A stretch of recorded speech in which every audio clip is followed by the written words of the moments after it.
Drone footage leaked from northern Afghanistan shows something nobody expected the Taliban to pull off. A massive construction site stretching across the desert that looks more like something out of a sci-fi movie than a war-torn country. But what's making this footage go absolutely viral isn't just the scale of the project, it's what people spotted when they zoomed in on the workers.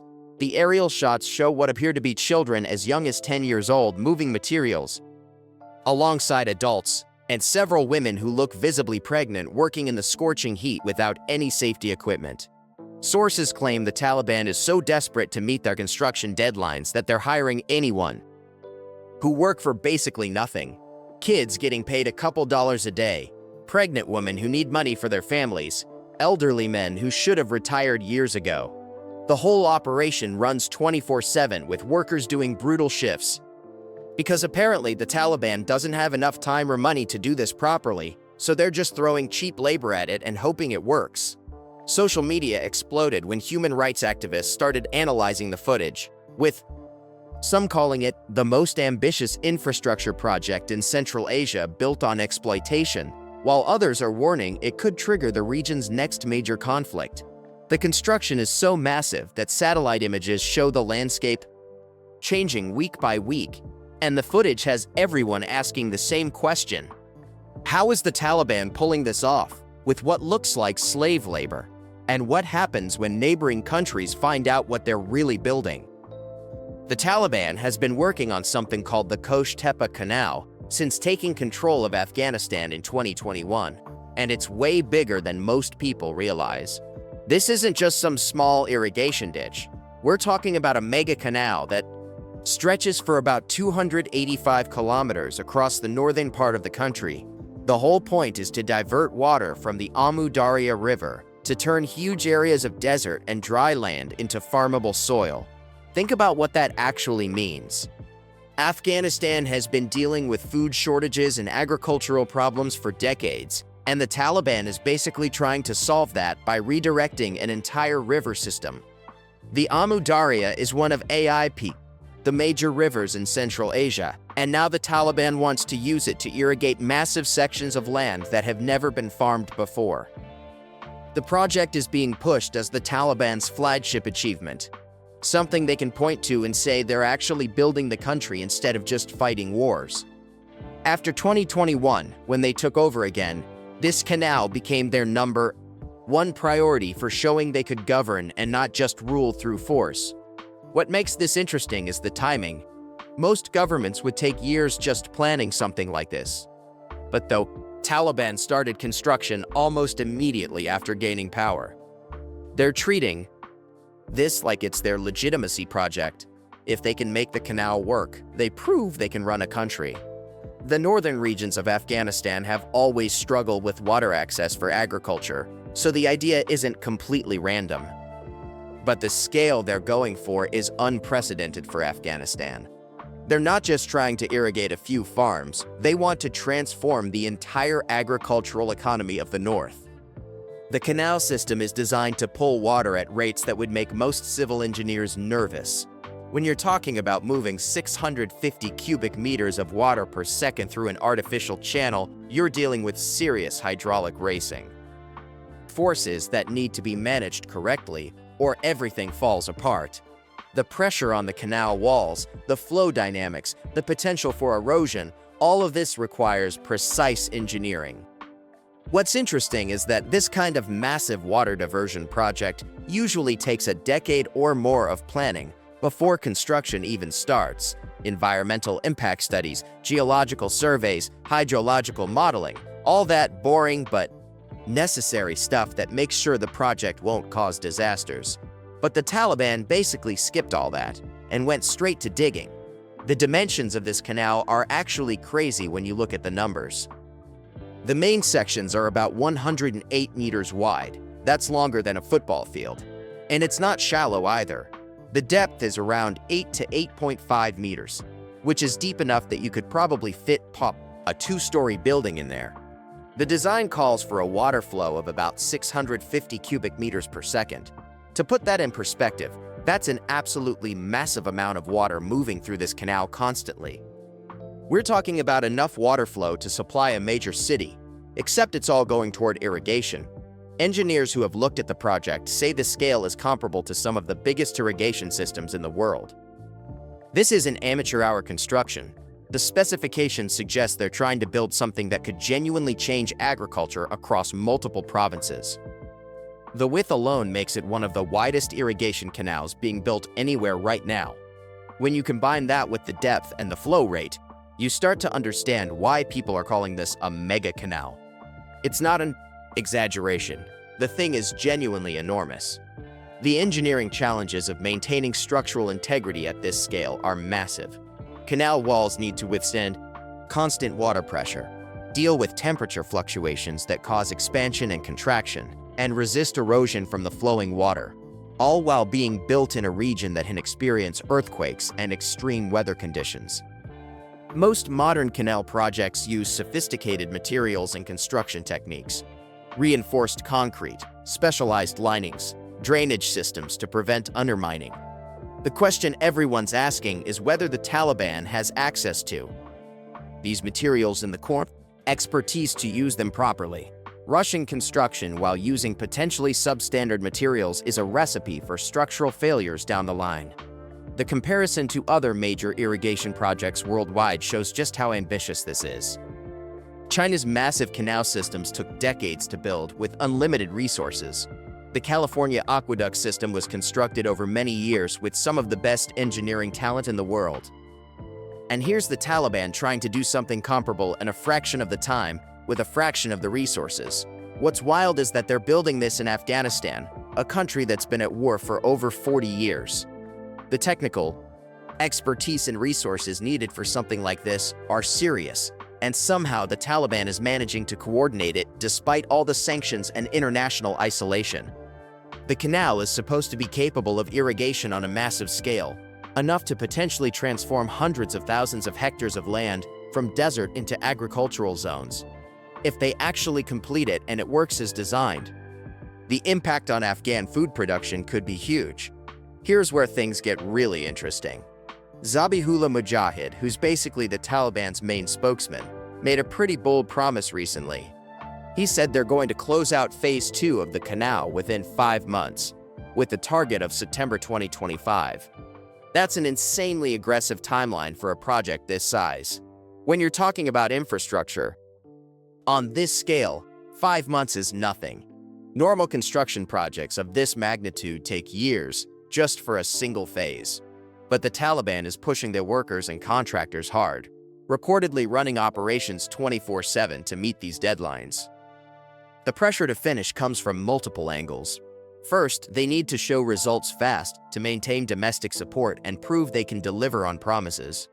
Second, there are regional water politics at play that make speed essential. And third, they probably know that the longer this drags out, the more chance something goes wrong politically or militarily.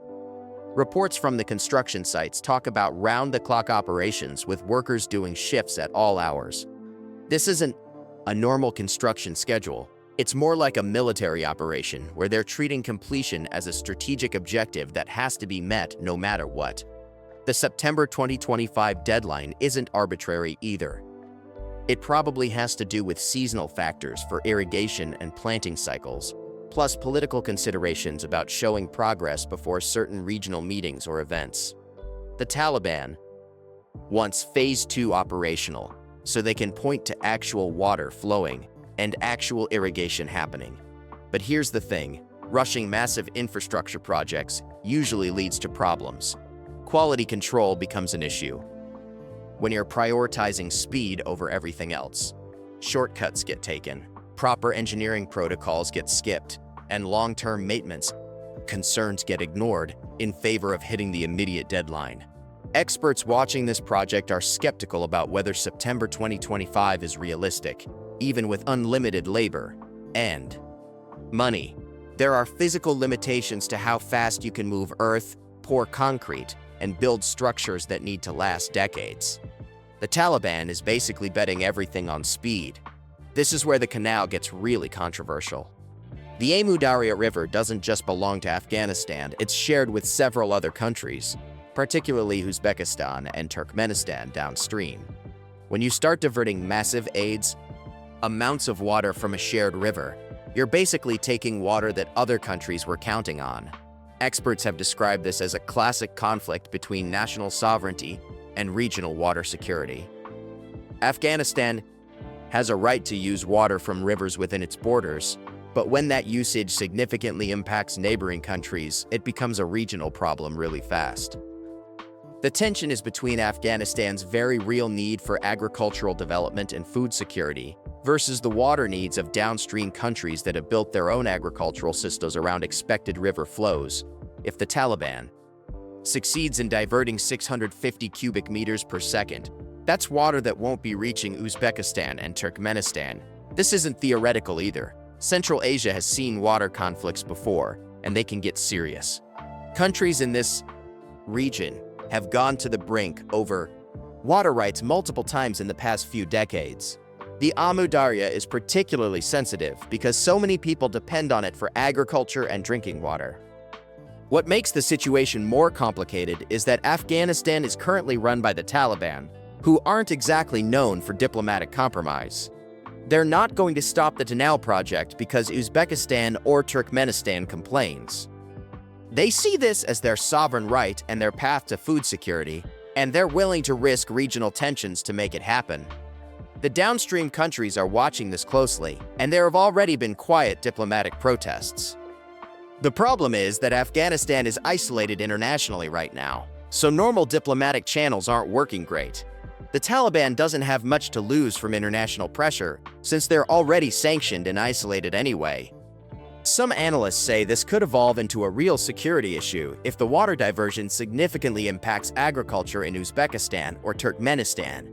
Countries have gone to war over water before, and while nobody wants that outcome, the potential is there if the situation gets bad enough. The geopolitics of water in Central Asia are incredibly complex. The Soviet Union used to manage all these rivers and water systems as one integrated network, so nobody had to worry too much about one republic taking more than their share. But after the USSR collapsed, suddenly you had independent countries competing for the same water resources. Uzbekistan in particular has built its entire cotton industry around expected water flows from the Amu Darya.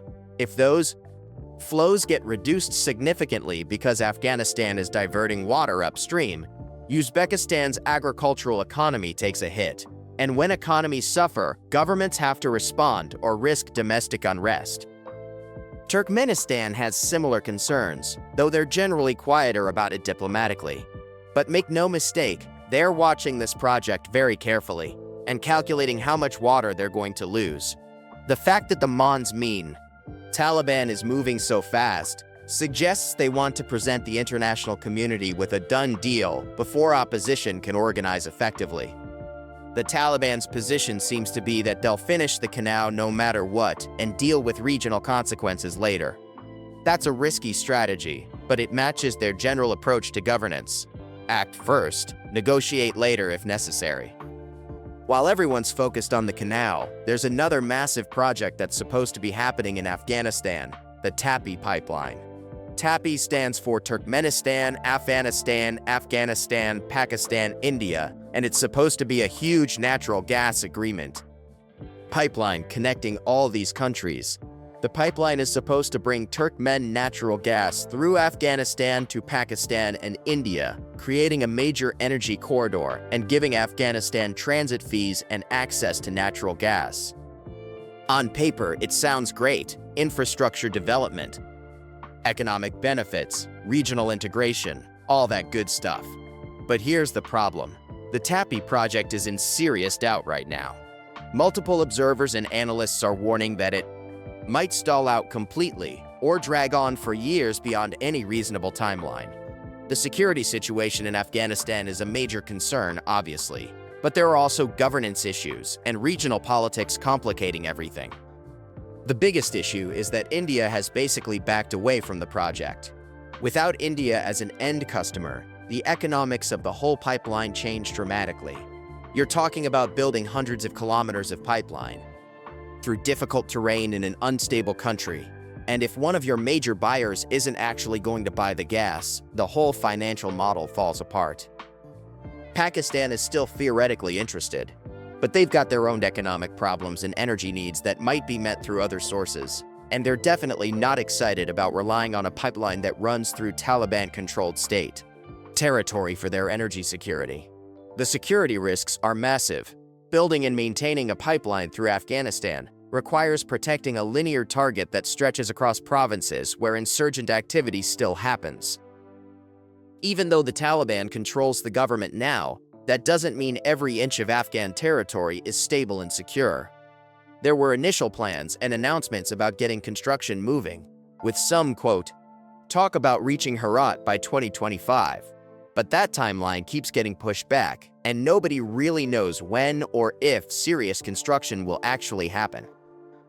The project is stuck in this weird limbo where everyone officially supports it, but nobody's committing real resources. The Tapi situation shows a contrast with the canal project. The canal, the Taliban can push forward on their own because it's entirely within Afghanistan. But Tapi requires cooperation from multiple countries, international investment, and long-term security guarantees that the Taliban can't really provide. Infrastructure projects that cross international borders are always politically complicated, but when one of those borders runs through Taliban-controlled Afghanistan, the complications multiply exponentially. Investors need guarantees that their pipeline won't get blown up, that transit fees won't suddenly change, that the government will still exist in 10 years. The Taliban can't credibly offer any of that. There's also the technical challenge of actually building a pipeline through Afghanistan's terrain.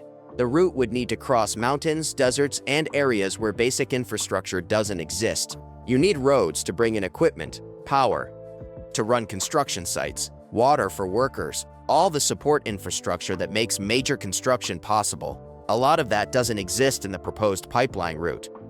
Even if construction did start tomorrow, maintaining a pipeline for decades requires specialized skills, replacement parts, monitoring systems, and emergency response capabilities. Afghanistan's technical workforce has been depleted by decades of war and brain drain. The Taliban would need to either develop that expertise domestically or rely on foreign contractors, both of which present challenges. Actually being built on the ground involves a lot of informal subcontracting, and that's creating some serious potential problems. When you've got multiple massive projects happening at once, the canal, the pipeline discussions, railroad plans, and you're working with dispersed construction sites across different provinces, keeping track of who's doing what becomes really complicated really fast. The subcontracting chain can get pretty messy. The Taliban government contracts with some main construction companies, who then subcontract to other companies, who might subcontract again to local crews.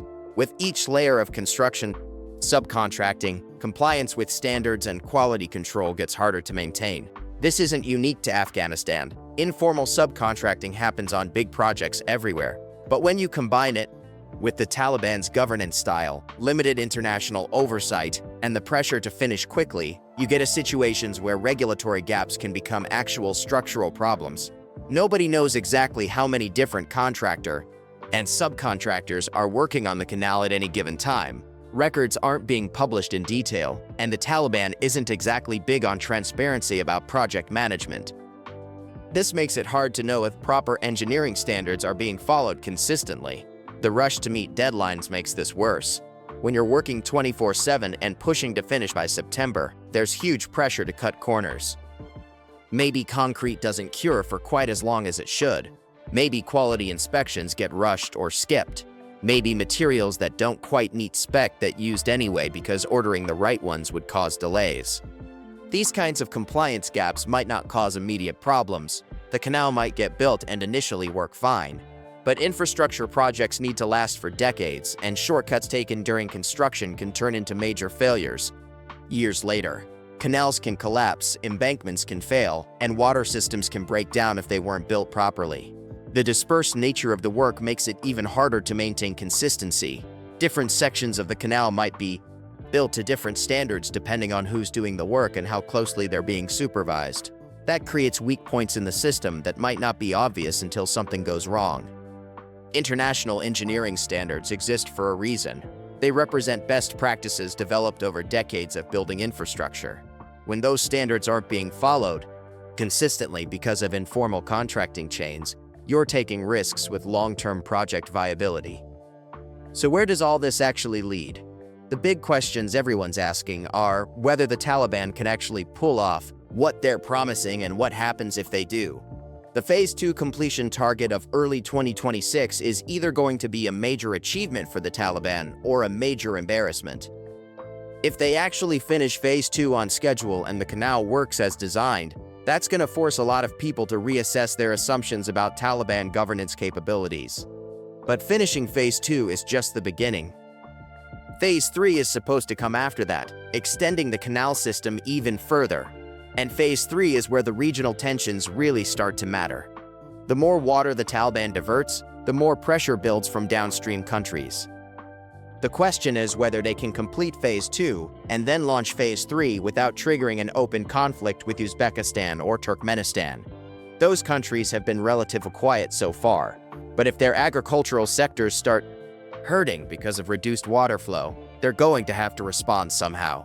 Diplomatic solutions would be ideal, but diplomacy requires the Taliban to be willing to negotiate and compromise on water usage, and there's not much evidence they're interested in that.